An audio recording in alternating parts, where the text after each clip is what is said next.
Buenas tardes, queridos amigos, bienvenidos a Vladimir a la Una. Hoy tenemos dos invitados. En la primera parte del programa estaremos conversando con la diputada del Parlamento Latinoamericano, Delsa Solórzano, de la Mesa de la Unidad Democrática. Y luego lo haremos con el diputado Germán Ferrer, del Partido Socialista Unido de Venezuela. Bienvenida, Delsa, ¿cómo estás? ¿Cómo te va? Gracias, Vladimir. Bien, gracias. Bueno, Delsa, esta semana hay mucha expectativa porque va a realizarse la Cumbre de las Américas entre los días 10 y 11 en la ciudad de Panamá. Me gustaría saber cuáles son tus expectativas precisamente, tus expectativas como dirigente político, como además como integrante del Parlamento Latinoamericano, que estás muy vinculada, por cierto, a esos temas, ¿no? De hecho, justamente el 10 es la cumbre parlamentaria. El 10 vamos a estar los parlamentarios de toda América Latina, tanto los integrantes de Parlaméricas como los integrantes del Parlamento Latinoamericano en la cumbre de los parlamentarios. La idea es que se aprueba un documento que luego va a la cumbre de presidentes, que es al día siguiente. Yo he estado ya, esta es mi segunda oportunidad que me toca representar al Parlatino en la Cumbre de las Américas, y es bastante interesante ver cómo se hace primero un debate entre un poder, el poder legislativo de todos los países, de todos los pueblos de América, desde el norte hasta el sur, porque como tú sabes, el Parlatino nada más integra los países de América Latina, no está en Estados Unidos y Canadá. Así es. Y sin embargo, en estas oportunidades está integrada la cumbre también por parlamentarios de O sea, va a ser una Estados reunión Unidos. o sea, van a estar todos los representantes. Así es, va a estar Parlaméricas más Parlatino en la cumbre de parlamentarios, y el documento que allí se discuta y se apruebe pasa luego al día siguiente, que es la cumbre de presidentes. Así que lo que ellos discuten se basa en lo que hacemos los parlamentarios previamente. Paralelamente, hay reuniones de encuentros de jóvenes de toda América Latina, representantes de distintos organismos. También se hacen reuniones de organizaciones de la sociedad civil, de organizaciones de derechos humanos. Está previsto que los parlamentarios tengamos una reunión y un foro con el nuevo secretario general de la Organización de Estados Americanos, que se estrena en esta cumbre. Y bueno, yo creo que esta es una cumbre histórica, ¿no? Por el tema del reencuentro de la Entiendo que aquí se despide Insulza, creo que es el último evento que le corresponde a él. Es el último evento de Insulza y es la bienvenida al nuevo secretario. Así que, pero además de eso, yo siento que es una cumbre histórica por el tema de las relaciones Estados Unidos-Cuba, que abre una nueva etapa en América Latina y en las relaciones en el hemisferio, ¿no? Y en el así mundo, es, ¿no? y entonces yo creo que vamos a estar viendo cosas bastante interesantes. ¿Cuánto puede pesar allí en esta cumbre la controversia entre Venezuela y Estados Unidos, producto del decreto de Obama, de la orden ejecutiva, que está siendo rechazada no solamente por el gobierno de Venezuela, sino que ha tenido también rechazo por parte de la CELAC, por parte de UNASUR y por parte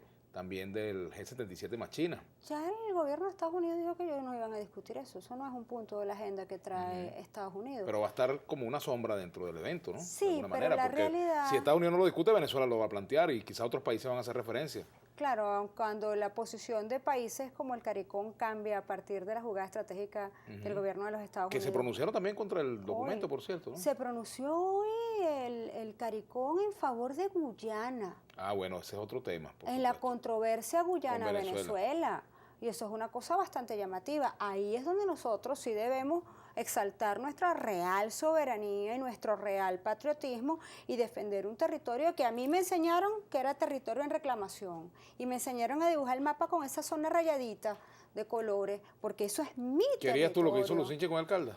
No, yo creo que habría que defender nuestra soberanía en el territorio de Guyana, cosa que hasta ahora no se ha hecho, porque en la reclamación Venezuela no ha mostrado verdadero y real interés, y eso ha hecho que, por ejemplo, en este momento empresas como ExxonMobil estén explotando territorio venezolano para extraer petróleo de allí. Vamos a hablar de eso, pero me gustaría volver al tema de la cumbre en cuanto a algo que me llamó la atención, es que la pasada cumbre no hubo un documento, una declaración final, la sexta cumbre que fue en Cartagena. Así es. Allí no hubo una declaración final, quizás hubo algunas decisiones que se adoptaron, pero los presidentes no se pusieron de acuerdo en una declaración. Entonces uno se pregunta la utilidad de estas cumbres, o sea, ¿para qué sirve una cumbre de esta naturaleza, más allá de que cada país diga lo que quiere decir? Porque, por ejemplo, la vez pasada se habló de la lucha contra la pobreza. Al final... ¿Se va a hacer un balance de esto? Fíjate tú, se supone que a estas cumbres los países van a rendir cuentas de cómo va el tema del avance en cuanto a los objetivos del milenio. Por ejemplo, por ponerte un ejemplo, la lucha contra la pobreza está dentro de los objetivos del milenio. Lamentablemente Venezuela no tiene cuentas que rendir. O sea, lamentablemente nuestro país hoy está en una crítica situación donde hoy, por ejemplo, hay varias informaciones de prensa que dicen que yo hoy por el terminal de mi cédula debería estar haciendo cola para comprar harina. Pero preferiste venir para acá. Claro, porque por fortuna hice cola el fin de semana para comprar algunos productos de la canasta alimentaria, pero la realidad es que el racionamiento llegó a Caracas. El racionamiento tiene mucho tiempo en Caracas, pero llegó ahora por número de cédula en Caracas. Entonces, cuando tú violas de tal manera el derecho a la alimentación, son pocas las cuentas que tienes que rendir en materia alimentaria ante una cumbre tan importante como esta.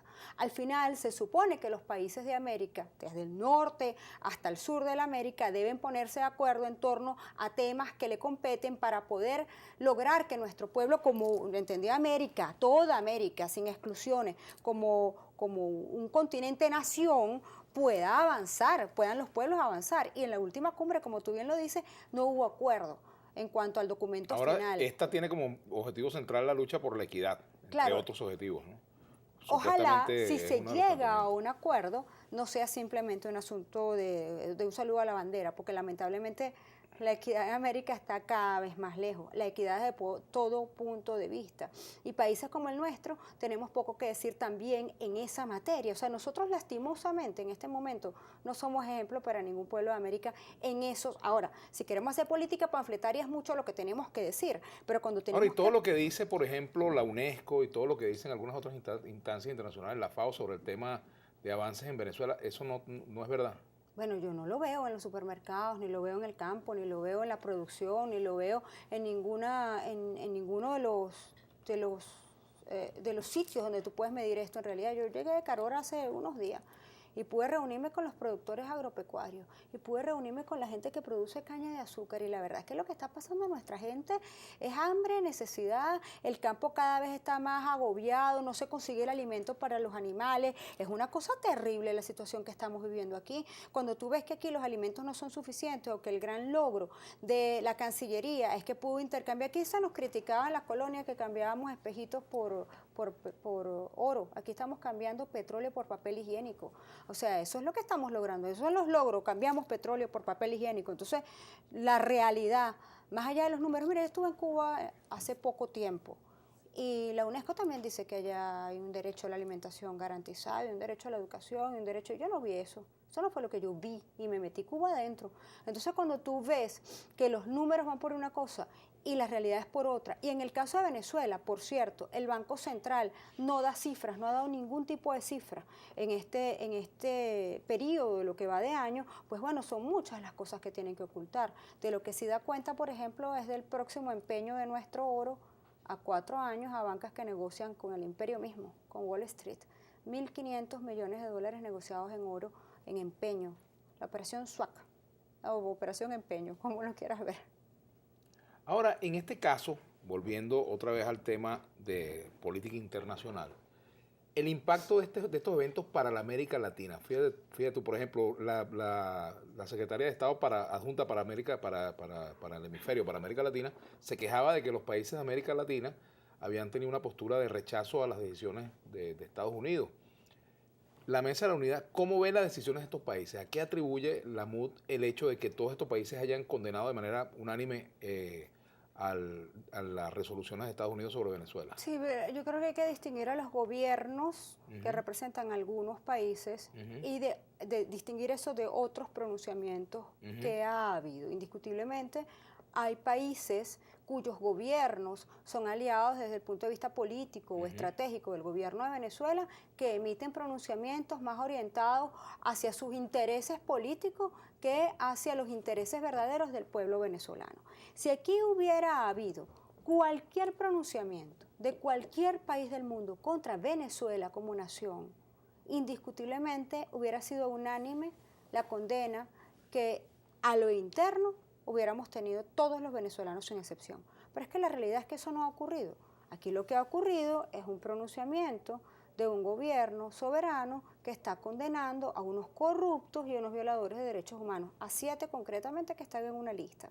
Y a mí nadie me va a poner a defender a esos corruptos y a esos violadores de derechos humanos. Esa es la realidad. ¿En qué se traduce el fulano decreto de Obama? En la condena a 7 ciudadanos venezolanos que se consideran presumiblemente que tienen cuentas de dinero dudoso, presumiblemente, yo no tengo ninguna prueba de eso, pero eso es lo que presume el gobierno de Estados Unidos, y que además han violado derechos humanos. Ahora, yo creo que el único decreto, insisto en ello, Vladimir, del que debe ocuparse el gobierno de Venezuela es del decreto que contiene la resolución 8610 y de derogar ese decreto. Bueno, tenemos que hacer una pausa, Delsa. Al retorno seguiremos conversando contigo. Ya venimos con Delsa Solórzano, diputada del Parlatino.